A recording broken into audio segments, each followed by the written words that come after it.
That evening, as the office lights dimmed and most employees had already left, CEO Malcolm Carter remained seated in his spacious glass-walled office, reviewing reports. He had built his company from the ground up, priding himself on hard work and discipline. To the world, he was a man of power and influence, yet tonight something gnawed at him, something small but unsettling. Earlier that day, a young employee, Ava Johnson, had approached the cafeteria staff hesitantly. Malcolm had been passing by, unnoticed, when he heard her voice, soft but firm. "Is there any leftover food? Just something small?" she had asked. The request was simple, but it caught his attention. She was not asking for a discount. She was not trying to take advantage of company perks. She was asking if there was anything left, anything that would not be missed. The cafeteria worker hesitated before handing her a sandwich and a bottle of water, avoiding eye contact. Ava thanked them quietly and hurried off. Something about that moment stuck with Malcolm. He knew her name only because he made it a habit to recognize his employees, but he had never interacted with her personally. He recalled seeing her before, always early, always working late. He checked the system later and found that she had been logging double shifts for the past few weeks. Why? Most employees put in their hours and went home. But Ava was different. She was working beyond exhaustion, yet still had to ask for food. He did not like making assumptions, but something told him there was more to her story. That night, as he stepped into the parking garage, he saw her again. She was walking toward the bus stop, head down, shoulders slumped. It would have been easy to drive away, to dismiss his curiosity, but something in his gut told him to follow her. Not out of suspicion, not out of pity, but because he needed to understand. Malcolm kept his distance as he drove behind the bus she boarded, careful not to make himself noticeable. The ride was long, much longer than he expected. The farther they traveled, the more the scenery changed, from corporate buildings to rundown neighborhoods. Eventually, Ava got off, pulling her thin jacket tighter around herself as she walked toward a dimly lit street. He watched as she turned into a small, weathered apartment complex, the kind of place where the walls were cracked and the lights flickered. She disappeared inside. Malcolm sat there for a moment, gripping the steering wheel. His company was successful, profitable beyond measure. He paid his employees fairly, or at least he thought he did. So why was one of them living like this? The realization hit him harder than he expected. Something was very wrong, and he needed to find out why. Malcolm sat in his car longer than he intended, staring at the dimly lit apartment building. The street was quiet except for the occasional sound of passing cars in the distance. A few porch lights flickered weakly, casting long shadows on the cracked pavement. He exhaled slowly, his fingers tightening around the steering wheel. This was not what he expected. He had assumed that any employee working double shifts in his company was doing it for extra savings, maybe paying off student loans or working toward a personal goal. But looking at the state of the building Ava had entered, it was clear this was not a temporary struggle. She was not working extra hours for luxury. She was surviving. His mind drifted back to the moment she had asked for food at the cafeteria. It had not been casual. There was a weight behind her voice, a hesitation that now made sense. If she was barely making ends meet, was she skipping meals? Did she have family depending on her? The thought unsettled him. He had built his company with the belief that hard work should be rewarded, that no one under his employment should struggle for basic needs. And yet, here was Ava, an employee working harder than most, yet struggling in a way he could not ignore. Malcolm checked the time. It was past 10. He needed answers, but he knew he could not just walk up to her door unannounced. He would have to approach this carefully. He made a mental note to check her employee records in the morning, see if there was anything that stood out. But even as he planned his next steps, he could not shake the uneasy feeling in his chest. The next day, Malcolm arrived at the office earlier than usual. He went straight to his assistant, Jordan, and asked for Ava Johnson's file. Jordan hesitated, but retrieved it from the system. "She's been with us for about 2 years," Jordan noted, scrolling through the details. Started as a temp but was offered a permanent role in accounting. No complaints, no disciplinary issues. She keeps to herself. Good worker from what I've heard. Malcolm skimmed through her file, but nothing stood out. No requests for financial assistance, no formal concerns raised. On paper, she was just another employee. But he knew better now. Has she ever requested a pay advance? Malcolm asked. Jordan frowned. Not that I can see. That did not add up. If she was struggling, why had she never asked for help? He knew some employees were too proud to admit they were having a hard time, but something told him Ava's situation was more complicated. Malcolm set the file down and leaned back in his chair. I want to know more about her work schedule. Can you pull her clock in and clock out times for the past few months? Jordan nodded and left to get the information. As Malcolm waited, he looked out his office window, his mind replaying the events of the night before. He had built this company from nothing, worked long hours, sacrificed sleep, taken risks. He had known struggle, but not like this. He had always had resources, always had options.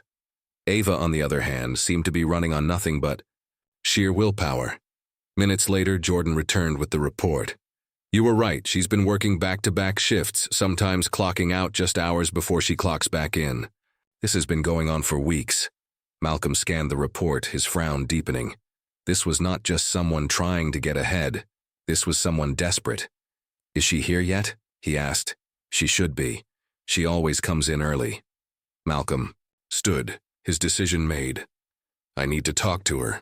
He walked through the office floor, scanning the rows of desks until he spotted her. Ava was hunched over her computer, her focus entirely on the screen. She looked exhausted. There were faint dark circles under her eyes, and her posture was tense, like someone carrying too much weight on their shoulders. Malcolm approached her desk. Ava, can I see you in my office? She startled slightly, her fingers pausing over the keyboard. She glanced up, her expression unreadable, but he caught the flicker of nervousness in her eyes. She nodded, pushing back her chair before following him. Once inside his office, Malcolm gestured for her to sit. She did, but with hesitation, her hands clasped tightly in her lap. I wanted to check in with you, he began. I noticed you've been working a lot of extra hours lately. Ava stiffened. I just want to make sure I stay productive.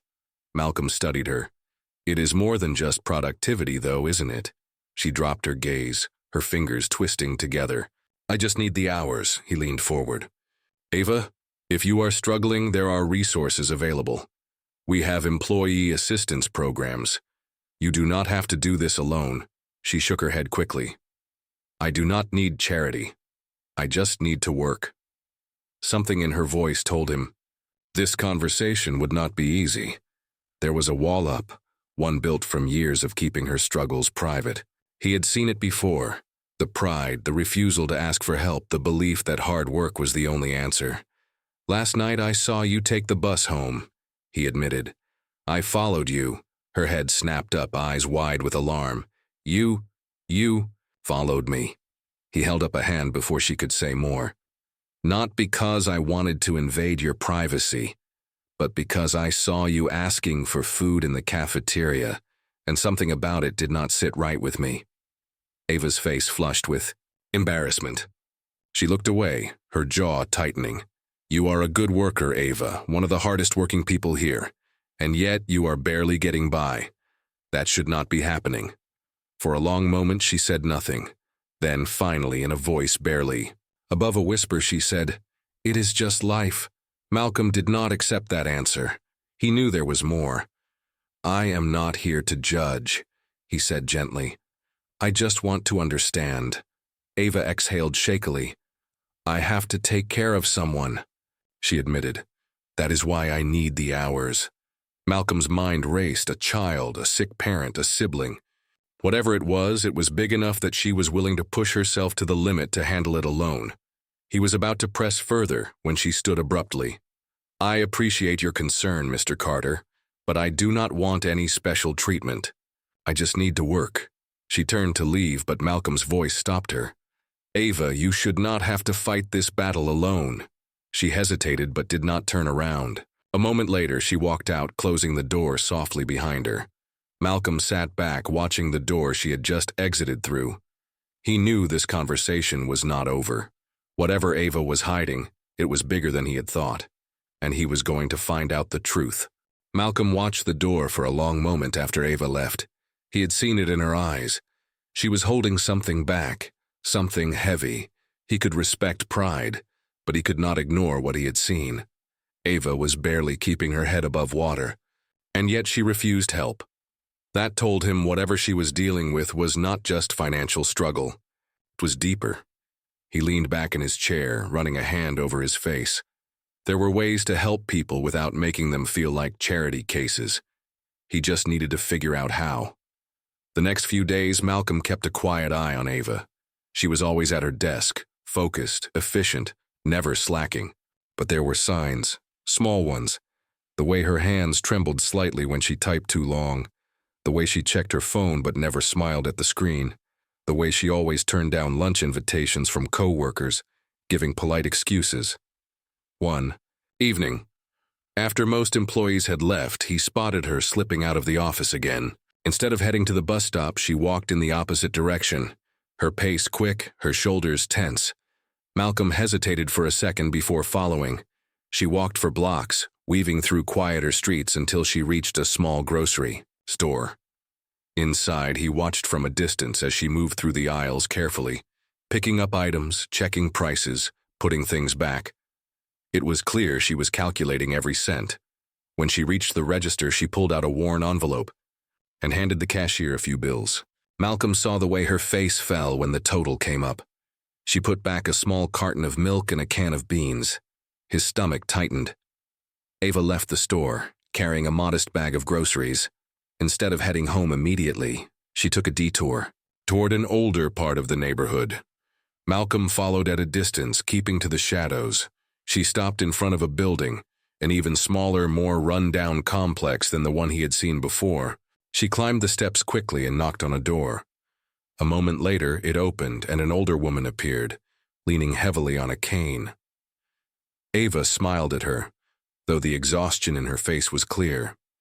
She handed the bag over, and the woman pulled her into a hug. Malcolm felt his chest tighten. She was not just taking care of herself. The pieces started falling into place. The double shifts, the skipped meals, the exhaustion. She was not working just to survive. She was keeping someone else afloat.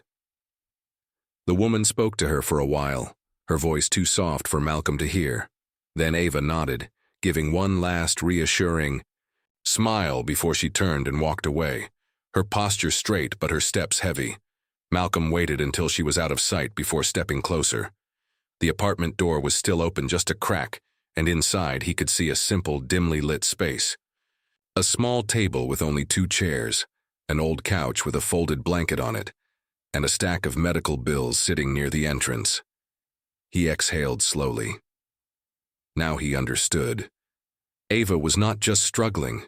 She was carrying the weight of someone else's survival on her back. And she was doing it alone. As he walked back to his car, Malcolm made a decision. She would never accept a direct handout. But that did not mean he could not help. She was one of his employees. More than that, she was one of the hardest working people in his company. And he was not about to let someone like her slip through the cracks. She was too proud to ask for help. So he would find a way to give it without her realizing it was help at all.